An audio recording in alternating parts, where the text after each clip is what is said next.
Yeah, really excited to get back in the win column. Our guys needed it. They had an awful taste in their mouth for a week, and hats off to Philip and what they've done with that program in a short amount of time. Completely different program in terms of just they're the same guys, but I talked to him. I said I want to find out who your strength coach is. Not that I don't love mine. I think mine's the best in the country, but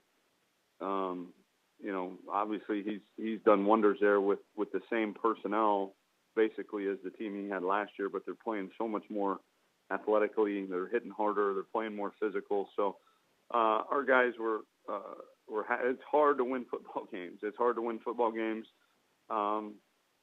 against really good teams. And so I think our guys, finally, I think the message that I had been sending them for the last few weeks is that,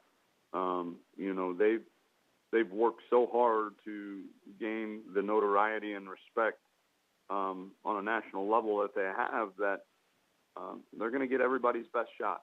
And it's not just going to be, hey, you go up 17-3 on some team and they're going to go away. You're going to get their best shot for 4 quarters. And, was happy with our run defense. Obviously, our pass defense needs some work, but we're really banged up. We're one of the few teams in the country that still hasn't had a bye week.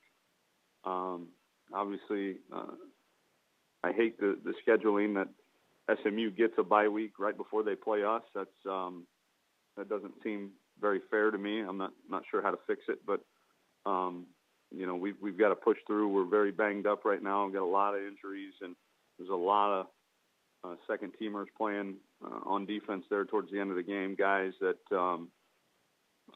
we need to improve in a hurry, as we head into SMU. Talking about SMU, much improved defense from last year, and obviously the offense is, kind of the calling card up there. I think, Chad does an unbelievable job. I consider him a friend, and he's got that thing trending in the right direction, and guys play really hard. They've been in every ball game that they played, and it's going to be a challenge, especially on the road, night game. I'm sure his team and his fans will be cranked up, and again, they'll give us their best shot. Any questions for Coach Herman, please star 1 on your telephone keypad to join the queue, then the operator will introduce you. We'll go to Dan Tortora with wakeupcalldt.com. Good morning, Coach. How are you today? I'm great, Dan. How are you? Doing well, thanks for asking. You had just gone into bye weeks, how your team's one of the few teams to have yet to have a bye week this season, and that on the other side you have your opponent that has a bye week right before the game. What can you say about where to go from here, or what needs to happen as far as how some teams might have a bye week in week 2, some won't get one until week 7, some get one somewhere in between, just what you can say about that? Yeah, ours is week 10, I don't know the scheduling quirk and how that works, but, we play 3 teams, I think this year, or 2 teams this year that have bye weeks before us. And then the 1 week we do have a bye week, Tulane was also scheduled for their bye week. And so I think the conference just needs to examine that more and try to make it maybe as fair as possible and have, if SMU is going to have a bye week the week before they play us, to me, we should have the bye week at the same time. And so especially if it's a conference game, I think that's mathematically doable. I'm not sure why it wouldn't be. So I think it's as simple as that, is, save the bye weeks until you're in the meat of conference play, and then make sure each opponent, you have a bye week on the same date as the opponent that you're facing, and, problem solved. And I think equity and fairness are restored. As far as when they are, I think right now it's the best time to have them. Week 6, week 7, week 8. Ours isn't until week 10. To me, that's too late. You're already banged up. I mean, we're going to play 9 straight weeks. with multiple non-Saturday games.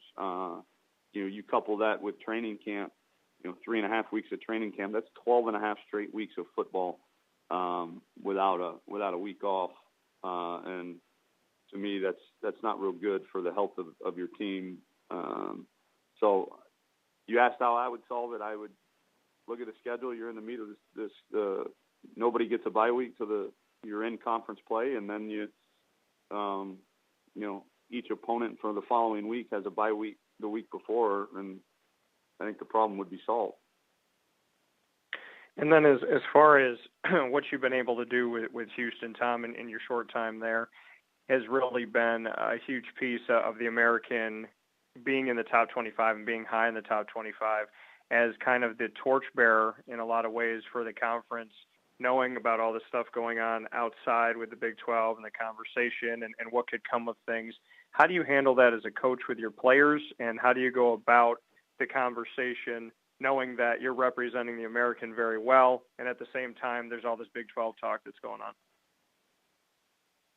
With the players, I don't because it's irrelevant to them and has no bearing on how we prepare and play against SMU. To the national media, I've said all along, we're extremely proud of the American Conference, extremely proud to be a member of the conference. We have by far and away separated ourselves as the premier non-Power 5 conference in the country.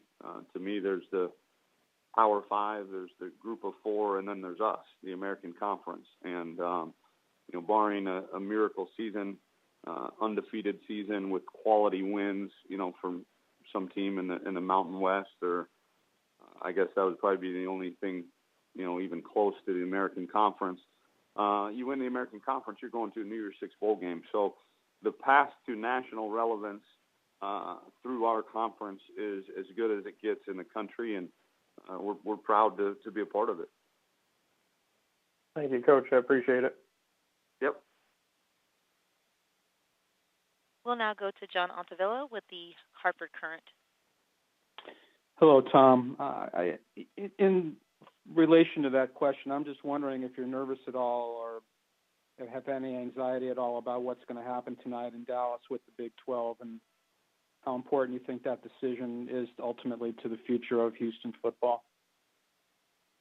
No, I'm not nervous because I think I've stated before, I really, really try and think I do a good job personally, and we've done a good job from a program standpoint of, why would anybody ever waste a single brain cell on something they can't control?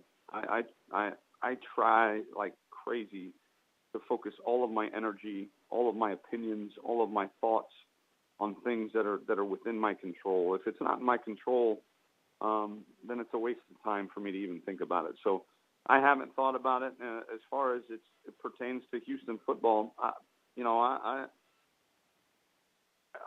think it's that's for the athletic directors and presidents to decide. I kind of like being one of the better teams in the American Conference more than an underfunded, under-recruited, under-budgeted team in the Big 12. So, but I don't get to make those decisions.